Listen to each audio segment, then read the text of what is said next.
Let's talk about the 3 key criteria for SR&ED. The first, and honestly the most important, is technological uncertainty. Think of it this way. In any industry, there's usually a standard approach for solving common problems. But every so often you hit a challenge where the usual playbook just doesn't cut it. There's a gap between what the standard approach can do and what your project is trying to achieve. That unknown, that gap, is technological uncertainty. The second criterion is systematic investigation. When you face that gap, you don't just snap your fingers and have the answer. Instead, you test ideas in a structured, scientific way. You form a hypothesis, try out a solution, see what happens, and then adjust. Sometimes it works, sometimes it doesn't, but either way, you gather new information and keep iterating.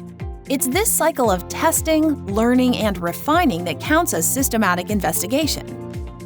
Finally, there's technological advancement. This is the progress you make as a result of that investigation. At the start, you had a problem you couldn't solve with existing methods. By the end, you've moved the needle, closing the gap, even if you haven't fully solved it yet, or even if you have determined that your approach won't ultimately work. That advancement is what shows your project is pushing knowledge forward. So, to qualify for SR&ED, you need all 3: uncertainty, investigation, and advancement. Together, they tell the story of innovation.